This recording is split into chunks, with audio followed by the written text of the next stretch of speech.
Selamat pagi menjelang siang buat anak-anak di kelas 11 MIA.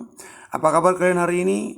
Semoga kalian semua dalam keadaan sehat dan tetap antusias belajar dan belajar dan belajar lagi. Karena memang kewajiban seorang siswa adalah belajar. Ya, hari ini kita akan melanjutkan topik PKN kita pada hari ini dengan berbicara dengan topik periodisasi perkembangan demokrasi Pancasila. Baik, kita lanjutkan pembelajaran kita. Nah, anak-anakku, karena kita belajar Zoom, ya kita bisa saja sudah lupa atau tidak lagi hafal Pancasila. Maka pada pagi hari ini, mari kita kembali mengucapkan Pancasila ini dengan bersuara ya. Meski saya dari sini, kalian di rumah juga mendengarkan, boleh mengungkapkannya. Pancasila. 1. Ketuhanan yang Maha Esa. 2. Kemanusiaan yang adil dan beradab. 3. Persatuan Indonesia. 4. Kerakyatan yang dipimpin oleh hikmat kebijaksanaan dalam permusyawaratan perwakilan. 5. Keadilan sosial bagi seluruh rakyat Indonesia. Nah, Pancasila ini terdiri dari dua suku kata, panca dan sila. Nah, kita tahu bahwa panca itu 5 dan sila itu dasar. Jadi, Pancasila ini adalah 5 dasar, dimulai dari ketuhanan yang Maha Esa. Nah, anak-anak pada hari ini, Pancasila ini menjadi dasar negara. Dan tentu ini sudah menjadi dasar melewati proses panjang. Dan Pancasila ini telah mengalami ujian, pernah mau dirongrong dan diganti dengan dasar yang lain. Tetapi Pancasila ini tetap sakti, tetap bertahan. Dan memang Pancasila inilah yang paling tepat untuk kita, karena kita adalah negara multikulturalisme atau negara majemuk yang terdiri dari berbagai-bagai suku bangsa. Kalau kita lihat di kaki burung Garuda ada tulisan Bhinneka Tunggal Ika. Nah, Bhinneka Tunggal Ika itu artinya berbeda-beda tetapi satu juga. Kita sangat bersyukur kepada Tuhan buat keberadaan bangsa kita. Negara kepulauan yang sangat-sangat luas dan subur. Sehingga saudara-saudara, banyak negara-negara yang iri dan bernafsu untuk menguasai Indonesia. Dan Indonesia pernah dijajah oleh bangsa-bangsa Eropa. Dan mereka telah merampas dan mengambil sumber daya alam melalui penjajahan dan perdagangan yang tidak sehat. Nah, Bhinneka Tunggal Ika menjadi pengingat. Nah, kita bersyukur dengan Sumpah Pemuda 28 Oktober. Dengan adanya Sumpah Pemuda menjadi pengikat pemersatu pemuda yang beraneka suku budaya. Ya, kita punya bahasa Indonesia untuk mempersatukan kita dari berbagai suku. Tentu akan sangat kacau kalau semua kita berbicara bahasa suku masing-masing.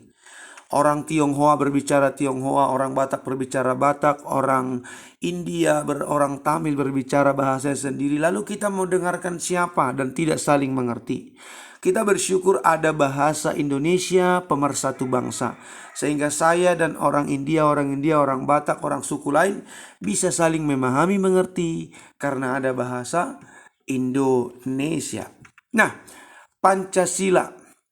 Nah, dari Pancasila ini, gambar ini, kita bisa melihat dari gambar burung Garuda ini, lambang negara ini, ada simbol-simbol, ada apa namanya ya, mulai dari jumlah sayap dan selanjutnya.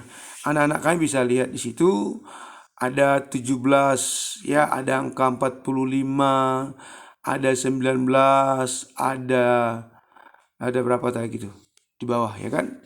Nah, jadi semua di dalam burung Garuda itu semua memberikan makna dan arti tentang 17 Agustus 1945.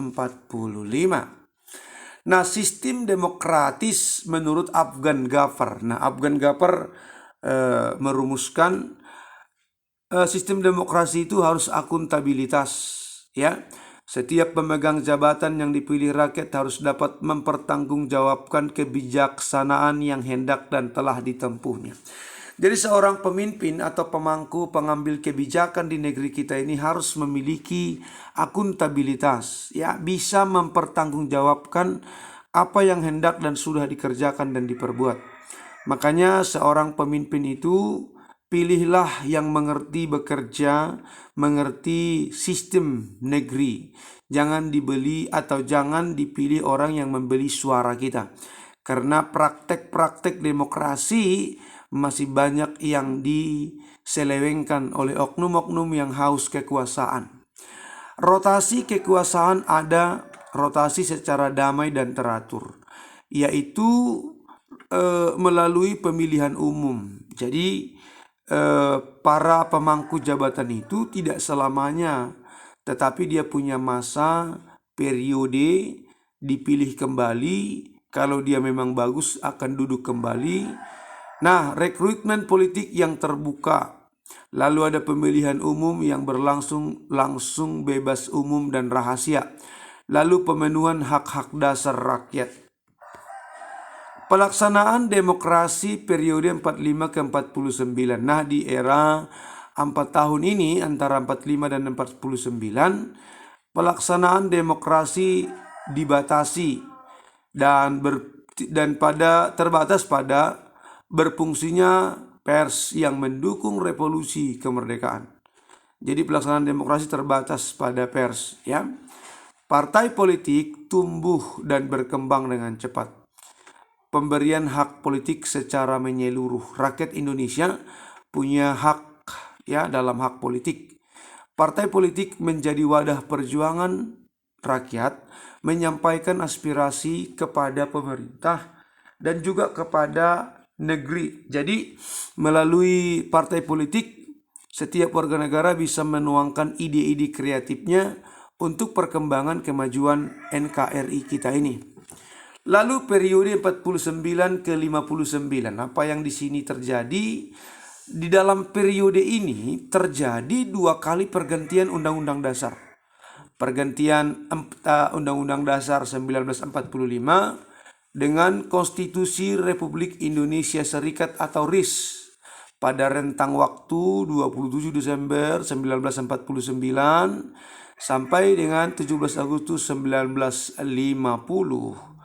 Pergantian Konstitusi Republik Indonesia Serikat dengan Undang-Undang Dasar sementara tahun 1950.